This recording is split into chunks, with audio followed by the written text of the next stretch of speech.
Hi, this is Kim Reads Urantia. Good to see everybody today. Not really, I can't see anybody there, but yeah, but if you're watching, that's great. Okay. So we're gonna read from the Urantia book, but first I got Light the Flame by Andrew Harvey. So we're getting close to wrapping this up here, but it's been good. It's been a good ride.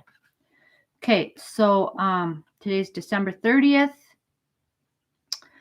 Okay, this is Sri Ramakrishna. Sri Ramakrishna was born in India, and he lived from 1836 to 1886 in Calcutta and around the eastern part of India. Chattopadhyaya, yeah, is where he was. Oh, that was his name. He was born Gadadhar Chattopadhyaya, and he lived in Bengal, in 19th century Bengal, which is where Calcutta is. Right. Okay, so yeah, he was a Hindu. He was Hindu, yeah. Okay. I proclaim myself homeless in time. I proclaim myself homeless in space. I proclaim myself homeless in the heavens.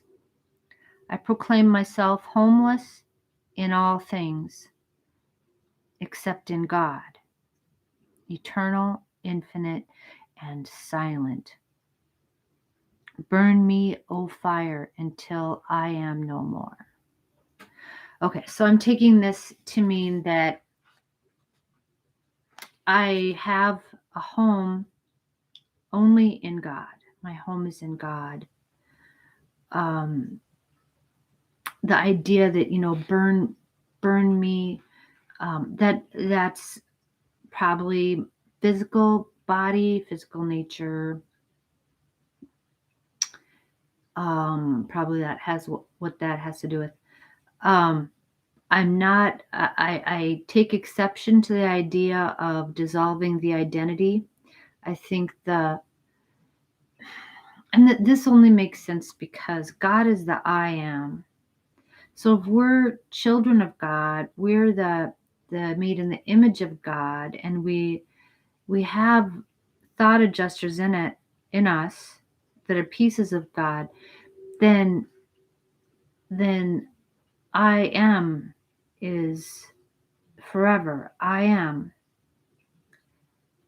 That means that I am in existence forever. I am that I am also as a child of God. Okay, so that's immortality. I guess that's what I'm for. That's what I'm looking at. So there's no I am no more. I don't think. That's what it is. Okay, but that's me, All right. My home is in God. And I would say that burn me, O fire, until I am eternally. I am. Okay? That's what I got. All right. Okay, we're reading paper 31 here, section 6. So we're talking about the core of the finality and the different members of the core of the finality. All right, and there's a lot of different things. Okay, very interesting. Today we're talking about the glorified Midway creatures, section 6. It's pretty short, so I'll just go ahead and read it. On many planets, the Midway creatures are produced in large numbers, but they seldom tarry on their native world subsequent to its being settled in light and life.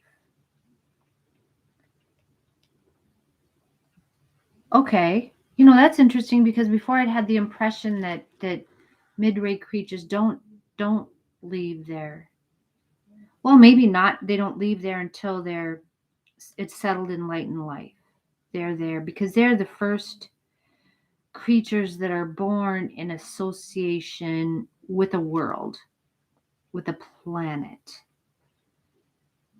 Okay, and they are, of course, progeny of material suns and the planetary prince, offspring of the planetary prince's ensemble of angels and creatures that he brought here to Urantia. Okay, at least that's why I understand it. Then, or soon thereafter, they are released from permanent citizenship status. Okay.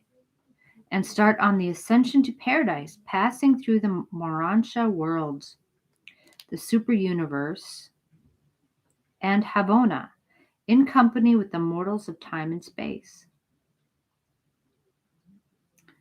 Okay, so when we're settled in light and life, when Urantia is settled in light and life, then our midwayers will be released from their obligation to us. And the midway creatures from various universes differ greatly in origin and nature. Okay, but they are all destined to one or another of the paradise finality core. The secondary midwayers are all eventually adjuster fused and are mustered into the mortal core. Okay, so secondary midwayers, at least on this planet, now it says they vary widely here, but on our planet, secondary midwayers I know come from, they're the progeny of the violet race, I think. Or their second wave of beings that are, I think, descended from, because I know that some of Adam and Eve's like progeny were invisible or something like that. That's too weird. Okay, but anyway, I'm not going to worry about that now. We'll get into that in the third section when we get there. It'll be a while. Yeah. Okay. The secondary midwayers are all eventually adjuster fused and are mustered into the mortal core. Many finaliter companies have one of these glorified beings in their group. Okay. Oh, what I always equate, I'm hypothesizing that midwayers are equated to like the gods and goddesses of old, like Zeus and Athena and Odin and Ra and all those guys. That's my conjecture. That's what I like to, because those are native to our planet, and those are partly brought into being by the minds of mortal beings, that people who lived here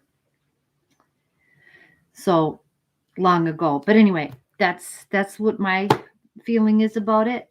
Of course, I want to meet all those guys because I loved mythology when I still love mythology. Okay. Well, I'm going to let you go on that note, and thank you very much for being with me here this evening. Okay. Bye.